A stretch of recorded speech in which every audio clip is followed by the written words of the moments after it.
Ang mga nagsasabing mayroong warrant of arrest ako, nandito ako, sumuko na ako.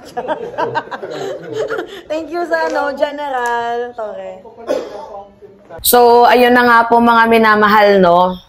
After po ng naganap na rally kahapon, nagstay pa kasi kami doon sa Magdalo at Akbayan rally, doon nga po sa People's Monument. So, kasi gawa nga po talaga ng, may pananakot akong nare-receive na, hala, huhulihin ka na soonest, ganyan.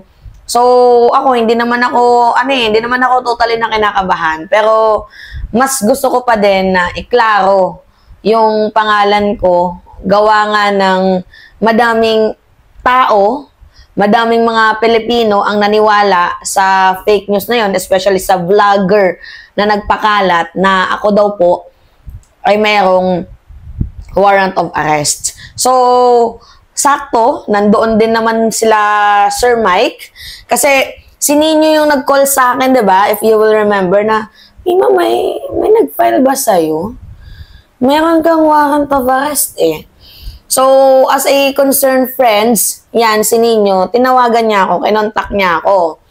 So, nasaktuhan din na pares kaming dumalo, umattend sa rally, patungkol nga po sa impeachment laban kay Vice President Sara Duterte. Sinamantala na din namin yung pagkakataon na yun. Sabi ko, Ninyo, I need your help.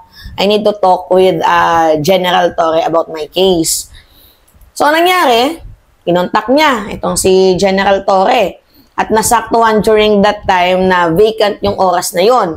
Yung mga 11 or 12. Yan, vacant siya doon.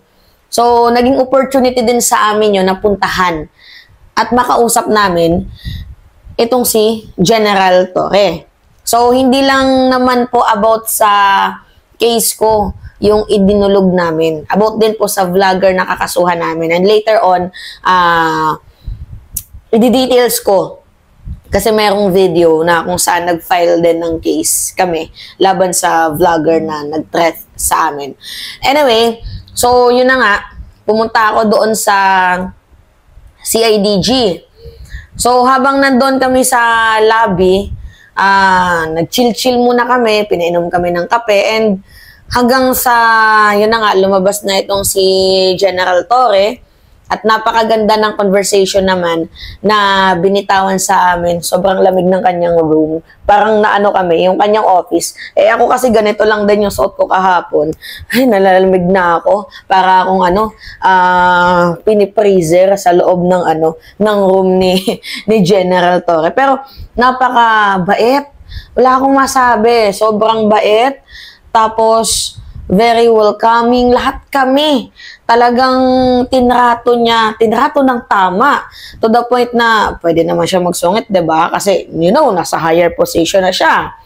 Pero hindi eh. Hindi ganun yung ginawa ni General Torre. Welcome niya kami, at ang kagandahan pa doon, pinakain pa. O, baka naman may magsabi. Yan kasi mga patay gutong vloggers yan. I-insert ko dito sa video na to. Ayan, diba? Nakita ninyo na pinakain tayo ni General Torre. Ang sarap pa ng pagkain. Hindi lang pagkain, pinakape pa kami. Ito kasing bag na ito eh. Tapos, makikita din ninyo na itong si Nino Barsaga ay talagang sobrang kulit. Diba? Picture dito, picture doon. Yan, intact natin yung video ha. Hello, tingnan nyo si Nino. Diba? Sabi ko naman sa inyo, sobrang kulit ni Nino eh. Diba? Picture dito, picture doon. Hanggang sa, bago kami magsi-alisan, binati na namin itong si General Torre ng maraming salamat sa pag-welcome mo sa amin, tinrato mo kami ng tama, at pinurusid na din namin yung idinulog namin problema. Kasi, alam nyo, di ba, may nag-threat sa atin na vlogger. Although, hindi mention yung pangalan natin, pero nandoon yung point na, alam nyo na, di ba, yung screenshot ng screenshot, tapos ipapasa daw nila doon sa kanilang intel, which is para sa akin, red flag to. Lalo pat nung panahon na yan, after ng threat, merong namatay din na vlogger, si Amigo ng Bayan. So, para na din sa aming safety purposes, nag-file din kami ng case, which is mamaya ipapakita ko sa inyo kung paano namin i-file yung kaso laban nga dito kay wag na natin i-mention, basta isa siyang retired army.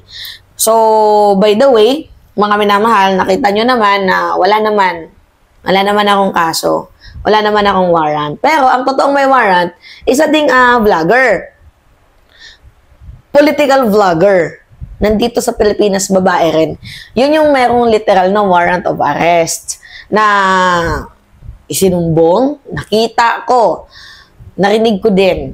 Galing din sa isang vlogger. Yun, legit yun. Kasi, 13 counts yung final sa kanya. Buti na lang, hindi tayo ganun, So, 13 counts yung final laban dito sa babaeng vlogger na to. At yung babaeng yun, literal naman talaga na mahilig gumawa ng fake news. Diba? Literal na mapanira, mahilig mag-ad hominem, umatake ng personal life, ganyan. So, ang akin lang naman kasi, ayoko ng fake news. So, ayoko ng fake news. So, bakit ako magfe-fake news? Hindi nyo deserve na balitaan ng fake news. So, ba't ako magfe-fake news? 'Di ba? So, yun, mga minamahal, ang nangyari doon sa amin kahapon. Tapos, after noon, bumalik kami doon sa EDSA Shrine na. So, if you will compare din naman sa rally ng mga DDS, nila Morales, mas higit na mas madami naman yung doon sa EDSA Shrine. Iba pa yung sa People's Monument, mas madami doon sa EDSA, sa People's Monument, madami din sa EDSA Shrine, which is talagang na talbugan ng impeach Sara rally yung Marcos resign ng mga DDS. So, naging great naman ang ating experience doon. Very welcoming ng mga tao doon, even though na medyo tagilid yung pinaglalaban ng ibang grupo, pero still sinuportahan namin when it comes to impeach Sara. So, nandun pa nga sila Richard Hadran. Maganda din naman yung pag-welcome sa amin. So, ang punto lang kasi dito, mga minamahal, maybe, siguro, kino-call out nila si PBBM kasi meron silang nakikita. So, perception nila yon, views nila yon, opinion nila yon, and we respect. Diba? Respeto lang naman. Hindi natin kailangan na, ay, kupal to. Huwag tayong ganun. Hindi tayo katulad or kaugali ng mga DDS. Pero alam ko kung ano yung makakapagbuklod, yung makakapagkasundo sa atin when it comes to West Philippine Sea. Diba? Pag-usapan natin yung Pilipinas at China.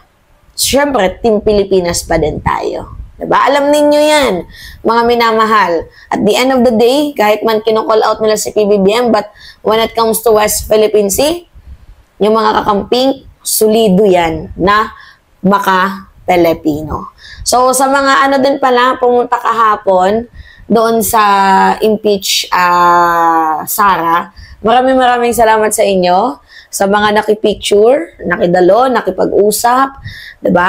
Nakipagtalastasan, nagbigay ng talino, kanya-kanyang mga opinyon. Maraming salamat sa inyo. Lalong-lalo na sa pag-welcome ninyo. Alam naman ninyo din na medyo nagkaroon tayo ng hidwaan nung panahon ng eleksyon. But so far, tingnan nyo, diba? God's grace, gawa na din ata ito ng Diyos. Diba? Nagkasundo-sundo ulit tayo, pero sa ibang pamamaraan. Pero still, diba? May mga kanya-kanya pa din kayong opinion, but we respect of that. But when it comes to, Philippines or China, alam ko naman na Team Pilipinas kayo. Alright, mga minamahal, again, yan, update, diba? At least, sabihin ninyo na hindi totoo yung final sa akin. Debunk na yung issue, stop na, enough na. Alright, it's me again. Pahingi lang po ako ng like. Yan, kailangan natin ng like. Tapos ng comments, Tapos, i-click nyo din yung share. Yan, share. Pati yung hit the notification bell. Lagi nyo i-hit yung notification bell. Bakit? Para lagi kayong na-update kapag may video tayo na ina-upload. Mahalaga yan. Diba? Kunyari may internet kayo, yan. Notification bell, pagbukas ninyo ng YouTube, si Mima Alicia to. Diba? Makikita ninyo. So, yun lamang po. It's me again, Alicia nyo, at nagbabalik ulit para sa ating panibagong video. Maraming salamat, mga minamahal.